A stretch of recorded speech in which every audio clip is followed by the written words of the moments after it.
الحمدللہ رب العالمین والصلاة والسلام علی سید الانبیاء والمرسلین وعلی آلہ واصحابہ اجمعین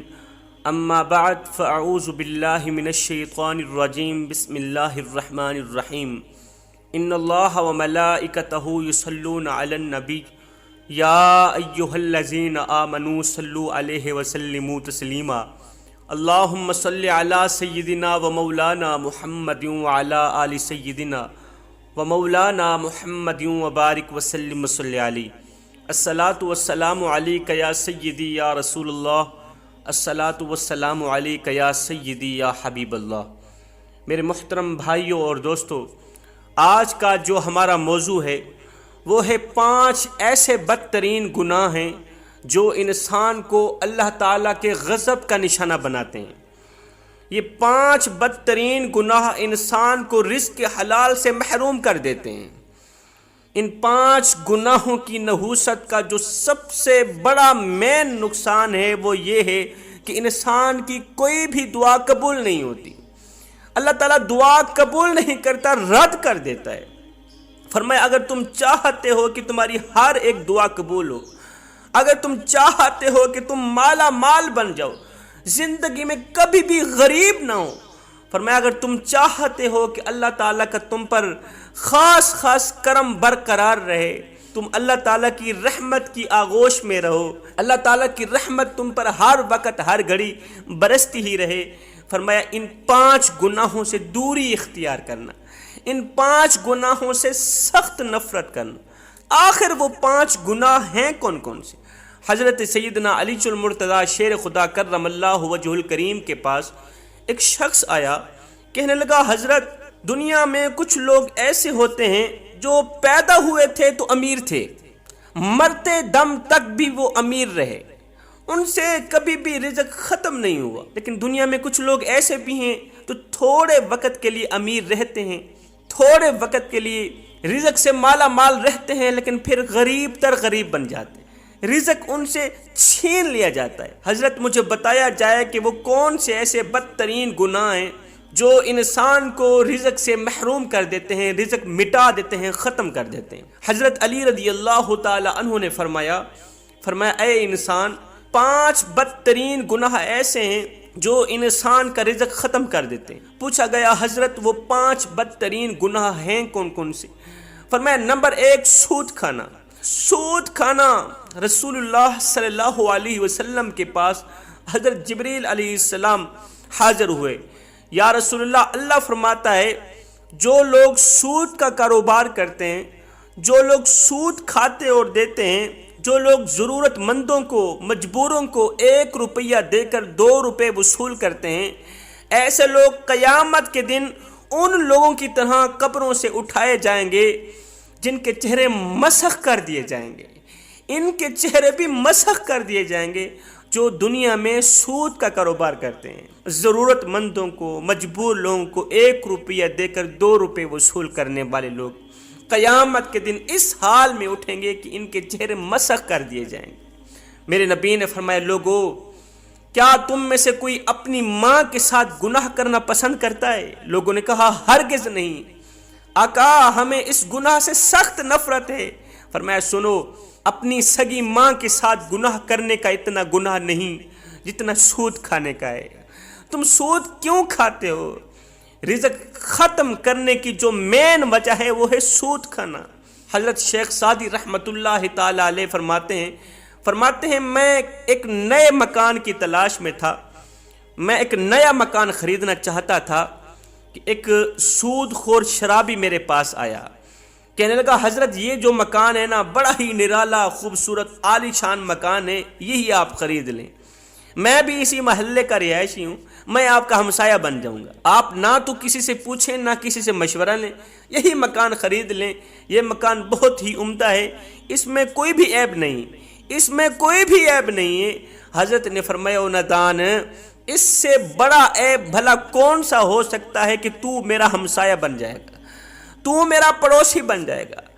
تو سود خور، تو شرابی، تو جہنمی، اس سے بڑا عیب بھلا کیا ہوگا کہ تو میرا ہمسایہ بن جائے گا، اور جہاں تجھ جیسا ہمسایہ رہتا ہو وہ مکان مجھے مفت میں بھی ملے تو بھی مہنگا ہے، اور ہاں تیرے مرنے کے بعد اس مکان کی قیمت 10 گنا اور زیادہ بڑھ جائے گی۔ حضرت علی نے فرمایا دوسرا گناہ کسی نیک متقی عورت پر تہمت لگانا۔ اللہ تعالیٰ قرآن مجید کے اندر ارشاد فرماتا ہے جو لوگ نیک عورتوں پر تہمت لگاتے ہیں وہ عورتیں جو ہر وقت میری رحمت کی آغوش میں رہتی ہیں، جن پر ہر وقت ہر گھڑی رحمت کی بارش برستی رہتی ہیں، جو نمازی ہیں، قرآن پڑھتی ہیں، تہجد گزار ہیں،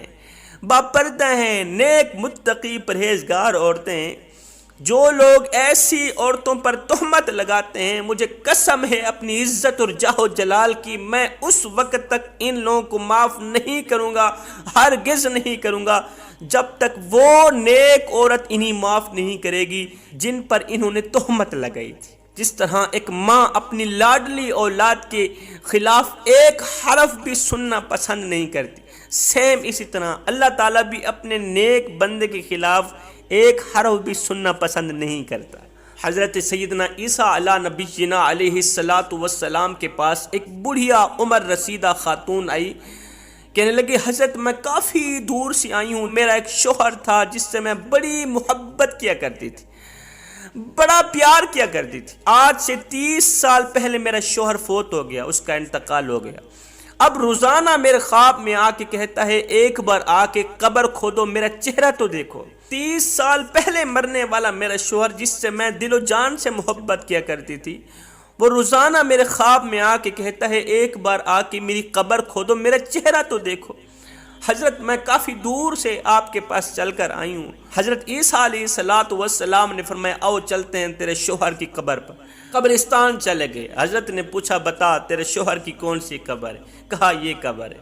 حضرت عیسیٰ علیہ السلام نے دونوں ہاتھ اٹھائے، تھوڑی دیر کے لیے روتے رہے،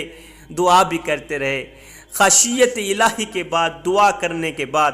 حضرت نے قبر کی طرف اشارہ کرتے ہوئے کہا اے قبر کے اندر سونے والے اللہ کے حکم سے کھڑا ہو جا، اے قبر کے اندر سونے والے اللہ کے حکم سے کھڑا ہو جا۔ ایک دم قبر پھٹی، اس کے اندر سے ایک ایسا انسان کھڑا ہوا جسے دیکھ کر اس بوڑھیا نے ایک چیخ ماری، زوردار چیخ ماری، زمین پر گری بے ہوش ہوگی۔ اس صورت کا ایک انسان کھڑا ہوا کہ اس کا بدن تو انسانی تھا مگر اس کا چہرہ مسخ کر دیا گیا تھا، اس کی صورت مسخ کر دی گئی تھی۔ وہ عورت بڑھیا بے ہوش ہو گئی۔ تھوڑی دیر بعد جب اسے ہوش آئی تو حضرت عیسیٰ علیہ السلام نے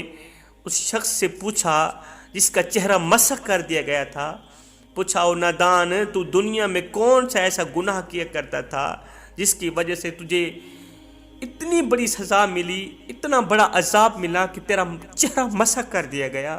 اس نے کہا حضرت بس ایک عادت کی نحوست نے میرے چہرے کو مسخ کر دیا، ایک گناہ کی نحوست نے میرے چہرے کو مسخ کر دیا۔ کون سی عادت، کون سا گناہ تھا؟ کہتا ہے میں نیک عورتوں پر تہمت لگاتا تھا، نیک عورتوں پر لگائی گئی تہمت نے میرا چہرہ مسخ کر دیا۔ کل قیامت کے دن بھی میں ان لوگوں کے ساتھ اٹھایا جاؤں گا جن کے چہرے مسخ کر دیے گئے۔ حضرت علی رضی اللہ تعالیٰ عنہ فرماتے ہیں تیسرا گناہ اللہ کے ساتھ کسی کو شریک ٹھہرانا، اللہ کے ساتھ کسی کو شریک ٹھہرانا، شرک کرنا۔ میرے نبی نے فرمایا صحابہ مر جانا، مٹ جانا، ٹکڑے ٹکڑے ہو جانا، پاش پاش ہو جانا، شرک نہ کرنا۔ قیامت کے دن اللہ تعالیٰ اگر چاہے تو زمین و آسمان کے برابر جتنے گناہ کرنے والے لوگوں کو بخش سکتا ہے، مغفرت کر دے گا اگر اللہ تعالیٰ چاہے تو۔ زمین و آسمان کے برابر جتنے گناہ کرنے والے گنہگاروں کو اللہ تعالیٰ اگر چاہے تو بخش دے گا، مگر سنو شرک کرنے والے کو اللہ تعالیٰ کبھی بھی نہیں بخشے گا، مشرک انسان کبھی بھی نہیں بخشا جائے گا۔ حضرت علی رضی اللہ تعالیٰ عنہ فرماتے ہیں چوتھا گناہ کسی پر جادو کرنا، اس سوچ کی بنیاد پر کہ یہ زندگی میں خوش کیوں ہے، کسی کی خوشیوں کا جنازہ نکالنے کے لیے، کسی کا جینا حرام کرنے کے لیے اس پر جادو کرنا، اس کی خوشیوں کا جنازہ نکلوانے کے لیے، اس کا رزق ختم کروانے کے لیے جو شخص جادو کرتا ہے، فرمایا ایسا شخص دائرہ اسلام سے خارج ہو گیا جس نے کسی پر جادو کیا۔ جب وہ مرے گا ایمان کی حالت میں نہیں مرے گا، مسلم بن کر نہیں مرے گا، جب وہ مرے گا روح نکلنے سے پہلے پہلے شیطان آئے گا، کہے گا بیٹے میں تیرا باپ ہوں، اس کے باپ کے روپ میں آئے گا، باپ کی شکل میں آئے گا، بیٹے میں تیرا باپ ہوں، دیکھ تیرے دادا یہودی بن کر مرے،